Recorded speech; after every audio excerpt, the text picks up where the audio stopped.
tara, mukbang. Mukbang tayo.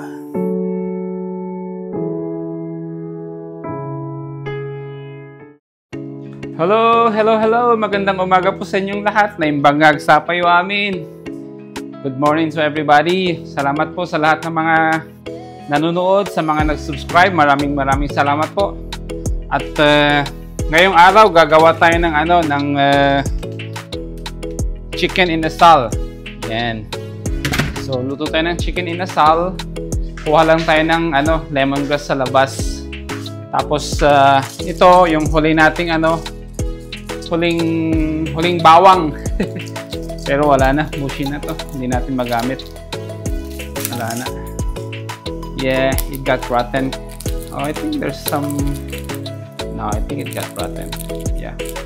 Anyway, we still have some garlic sa loob. Harvest lang tayo ng tanglad. Yan, tanglad is lemongrass. Yan, harvest ng lemongrass. Ito, linisin lang na. Kunin natin yung mga nandito. Yan. Kunin ko lang yung stand. Tignan nyo yung sweet pea. Tangkad na sila. Mainit pa rin. Nasa 80s pa rin. Ano ba yan? Oh, nandun yung stand. Anyway. Kuha tayo ng sili sa usawan. Sili. Dami sili. Ayan, okay ng 4. Tapos kuha tayo ng lemongrass. Yan, kulang tayo ng lemongrass pang marinate sa chicken. Isa, dalawa. Mas na itong dalawa. Yan.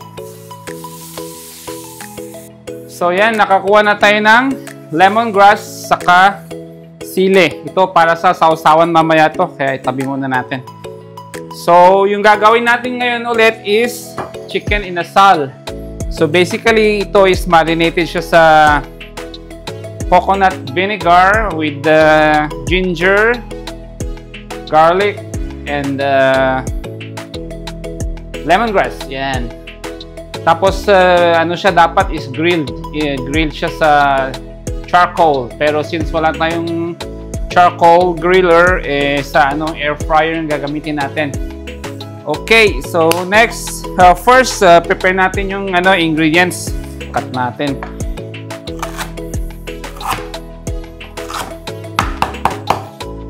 Hammer lang para ma-extract, lumabas talaga yung flavor ng ating lemongrass. Yun. Tapos pinainit ko yung kaldero kasi itong skin pamamantikahin natin. Para yun yung magiging pangpahid mamaya, pangpahid sa ating chicken. Ayan. So, tanggalin lang natin yung balat. Shoot lang natin dun. Magmamantika yan. Tapos ito naman, i-score natin. Medyo natin para doon pumasok yung mga flavors. Yan. Tapos mas masarap to pag may kalamansi, kaso wala tayong kalamansi.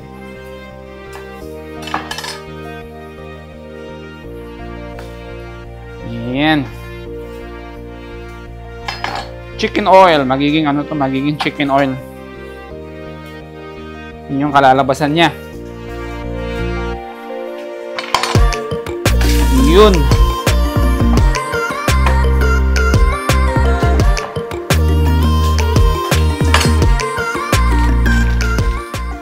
Sarap nito chicken inasal.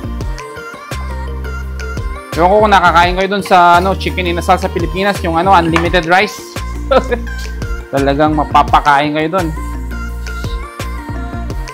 Yan. Magmamantika rin yan. Maya-maya.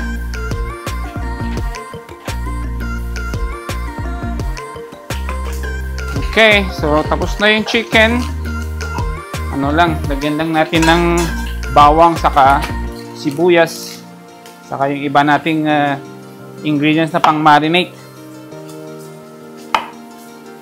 Yung hindi pala sibuyas, luya pala, luya yung ilalagay. Bawang saka luya. Parang sibuyas ako ng sibuyas. Anyway, luya, yan. Maliliit lang, strips lang.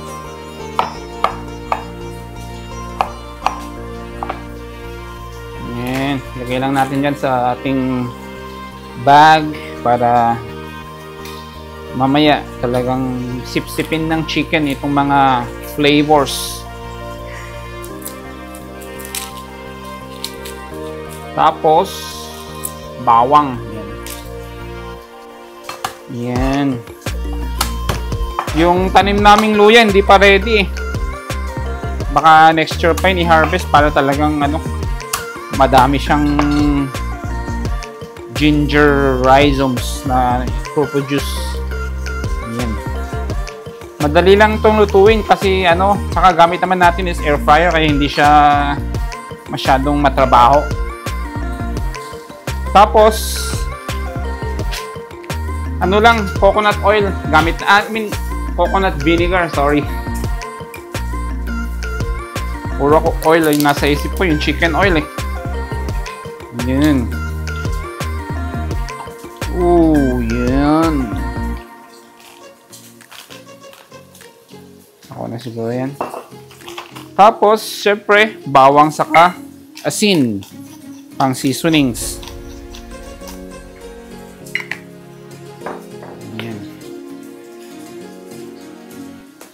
Yan. Tapos medyo masahin para mag-mix siya. Tapos close lang para marinate lang maski isang oras. Pwede na siguro yun. Isang oras habang niluluto natin yung ating Tapos palabasin lang natin yung mga hangin para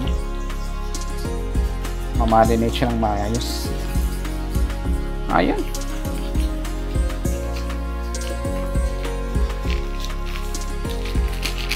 Okay na yan. Tingnan natin yung yung chicken oil. Yun, nagmamantika na siya. Dagdagan natin ng olive oil. Yan. Tapos, syempre, lagyan natin ng ito, achuete, annatto seeds. Yep, pampakulay lang to. Tapos, isala lang natin sa separate container.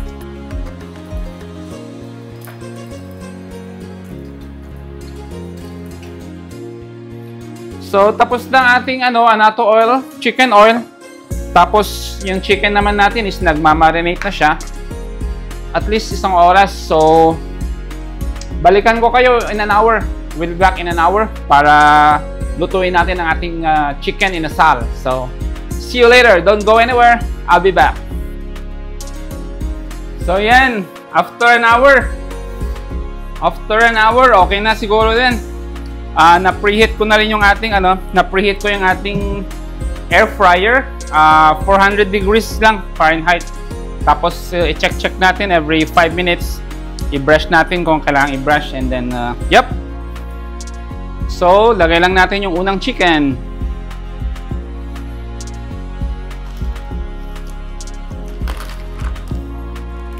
Bango. Smells good.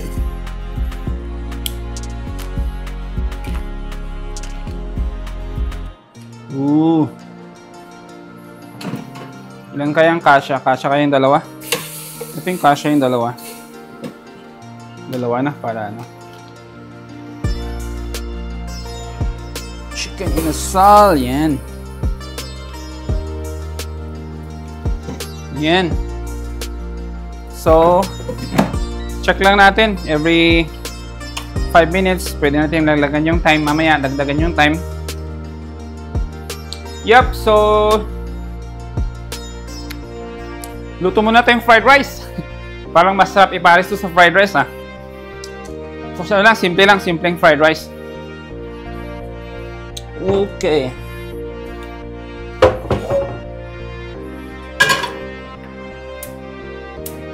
Ano lang to? Garlic lang.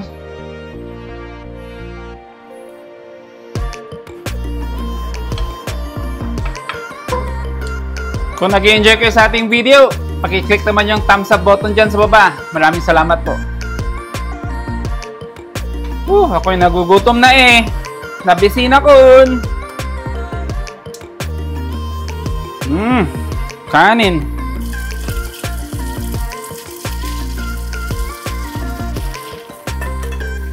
Okay na siguro yan. Dami na yan.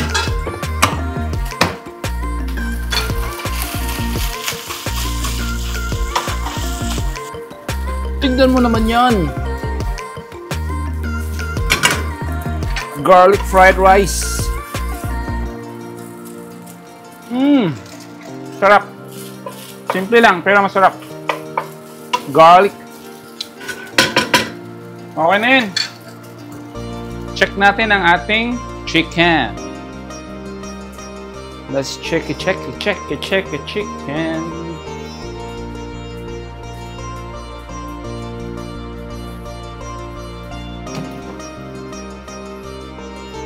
Brush lang natin. Ito, papakulay, saka ano, papa-crispy sa ating chicken. Kasi pag air fryer gamit mo, dapat may ano din eh, may oil, mantika para ano, mag-crispy ba yung niluluto. Yan. Yan, dagdagan lang natin, gawin ulit natin 20.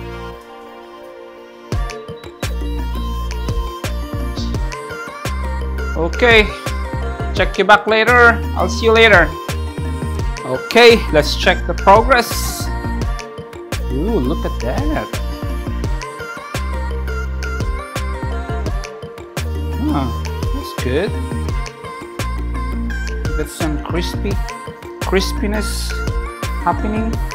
Just have to brush it and then let's flip it.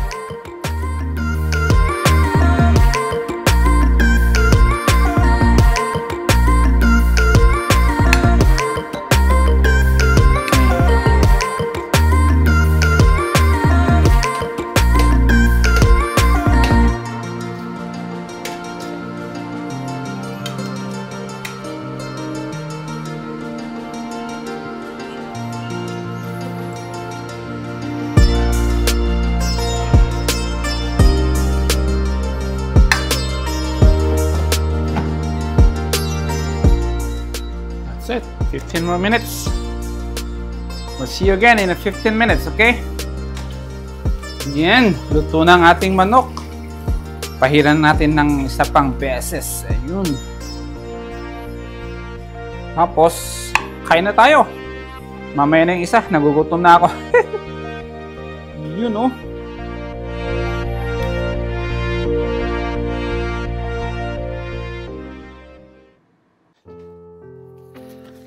Tapos na tayo sa ating chicken inasal. Kain na po. Maraming salamat sa panonood. Tara, mukbang. Mukbang tayo. Yan. Chicken. Tapos meron tayong jalapeno pickle. And siyempre ang ating fried rice. Garlic fried rice. Daming rice. Woo! Wow. Tignan mo yan. Lutong-luto. Walang dugo. Pickle.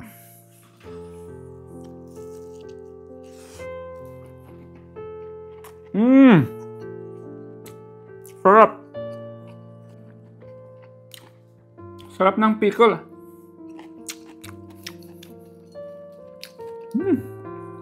Simple lang yung ating recipe dyan eh. Ganda ng panahon ngayon. Although medyo mataas pa rin yung temperature, pero hindi mo ramdam kasi yung hangin, saka maliwalas. Mag-isa akong kumakain kasi si Mrs. tulog. Duty siya mamayang gabi. Anong oras na? Mga alas 2 na ng hapon. Tulog na siya.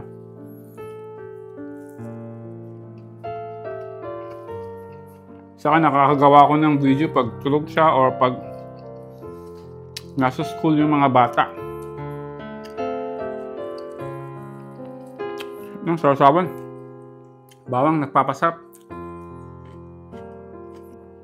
Grabe, papakain na naman ako nito. Sarap tong jalapeno pickle ah. Grabe, bilis ng oras, magpapasko na.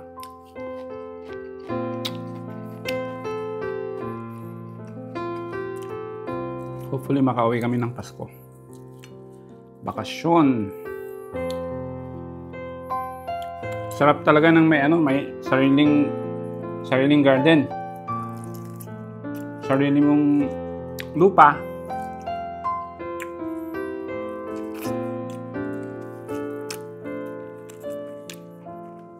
Ito yung gusto ko dito, yung malapit sa buto-buton, masarap. Talagang kinukut-kut-kut. Alam mo yun, pag lalabas ka, may may sariwa kang gulay. Pitas ka lang gusto mo.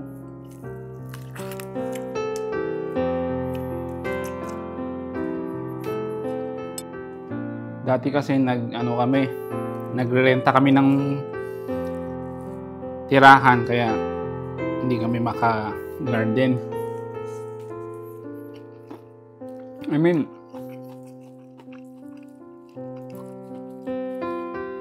plano namin mag-garden, kaso tawag nito, may balak din kami bumili ng sariling bahay. Pag nagsimula kami, biruin mo yun, dami-dami mong ililipat, mga lupa, mga pots, tanim.